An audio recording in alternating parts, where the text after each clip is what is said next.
Good morning, everybody. This is Stephen Pugh of the Home Bible College. It's April the 15th and we're looking at the first chapter of the second book of Samuel.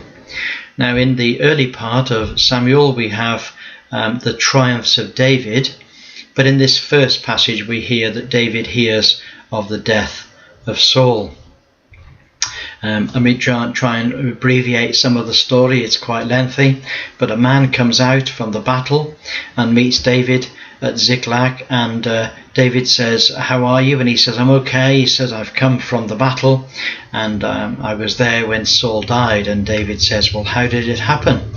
And he said, "Well, David," the man says, "Well, Saul was leaning on his spear and he wasn't fully dead, and so he called me over and said, who are you?" He says, "I'm an Amalekite." And Saul says, "Well, stand on me, I pray thee, and kill me, for anguish has come upon me, because my life is still whole in me."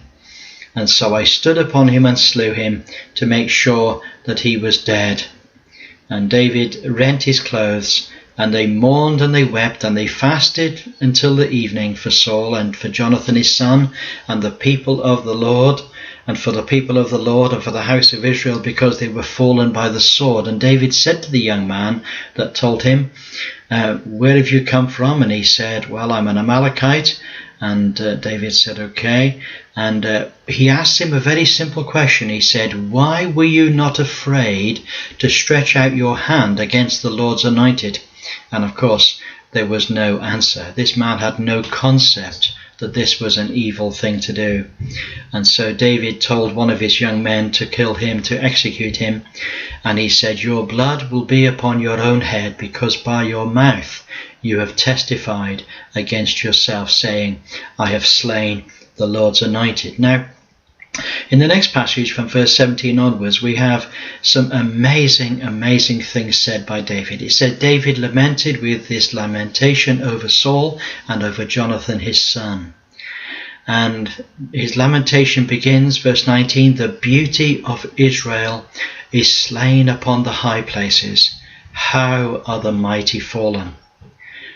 He says, "You mountains of Gilboa, let there be no dew, let there be no rain upon you, nor fields for offerings, for there the shield of the mighty is vilely cast away, the shield of Saul, as though he had not been anointed with oil."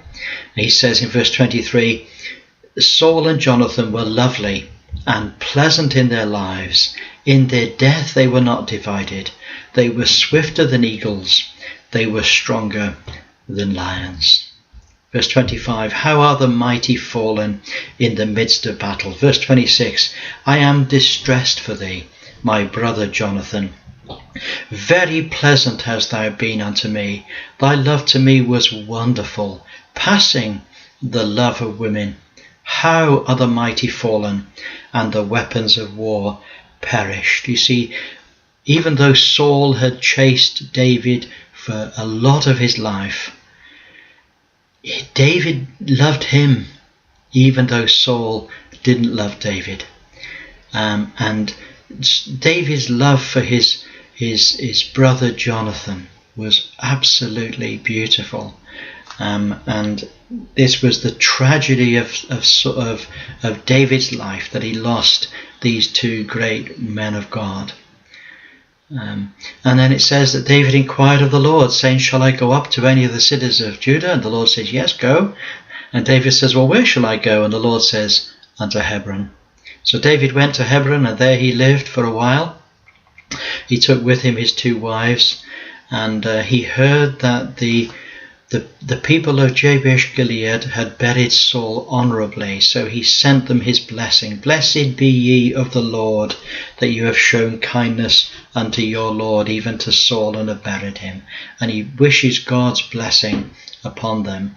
Now Abner, who was the son of Ner, the captain of Saul's host, took Ishbosheth, the son of Saul, and brought him over to Mahanaim, and he made him king over Gilead, and over the Asherites, and over Jezreel, and over Ephraim, and over Benjamin, and over all Israel.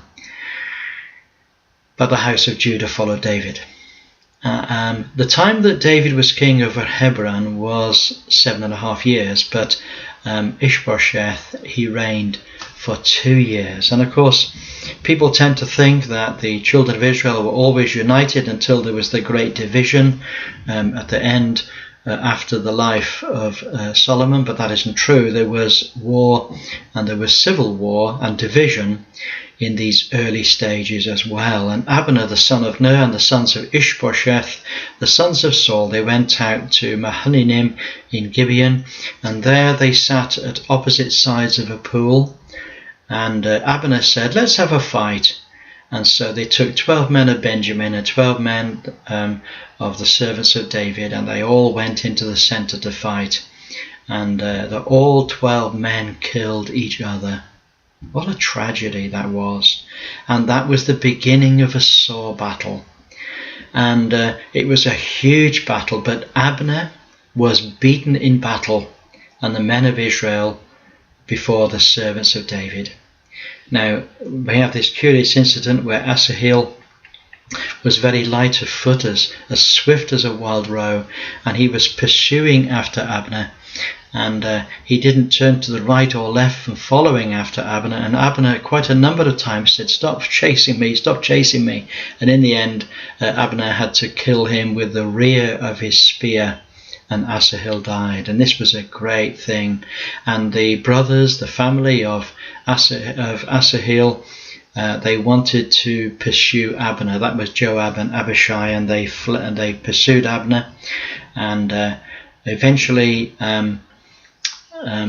that we find that at the end of the battle, David's servants had lost 20 men, including Asahel, and Abner's men had lost 360 men. So the battle had definitely gone in the way of David's men that day. And there was a long war between the house of Saul and the house of David. You see, this wasn't just something that happened on a day. This was a long war that happened. But David became stronger and stronger, and the house of Saul became weaker and weaker. Eventually, Abner decides that he will join with David, so he sends a message saying, "I want to join with you." David says, "Well, I'm afraid you can't join with me unless you bring my wife, Michal." Michal was brought, and this was the wife that David had won by killing 100 Philistines in the time of Saul. And Abner had communication with all the elders of Israel saying, "You sought for David at times in past to be king over you, so now do it and make him king over you." And David and Abner said to David, "I will arise and I will gather all Israel to my lord the king, but you will make a league with us that thou mayest reign over all that your heart desired." And David sent Abner away, and he went in peace. However, Joab wasn't going to be content with that. You see, Abner had been the enemy of David for many years, and Joab was determined that if he had an opportunity, he would kill Abner because of the killing of his brother Asahel. So on a particular day, Joab took him aside in the gate to speak to him quietly, and he killed him there, and there he died for the blood of Asahel, his brother. However, this was not a time for rejoicing for David. David was shocked. He said about David, he says, "Abner died like a fool dies. His hands were not bound, his feet were not bound. He fell before a wicked man." You see, David didn't rejoice over the death of Abner, his enemy, and all the people took notice of it, and they realized that this was not of David's doing. And David stood at his funeral, and he said, "Know ye not that there is a prince and a great man fallen this day in Israel, and I am this day weak, though anointed king, and these men, the sons of Zeruiah, be too hard for me. The Lord will reward the doer of evil according to his wickedness." David wasn't going to seek revengeance. He wasn't going to seek revenge against these men. He said, "The Lord will deal with them. You see, one of the things that comes out in these passages is this, is that David was a man after God's own heart. Not only did he seek the Lord for guidance and specific guidance in his life, but when people did evil against him, he didn't hate them. He loved them, but he had to defend himself. And he didn't seek personal revenge either. He only executed wicked men. But on this occasion, he didn't even do that. He said the Lord will reward the doer of evil according to his wickedness. There are great lessons for us all in a passage like this. I look forward to speaking to you tomorrow. Have a wonderful day. Bye for now.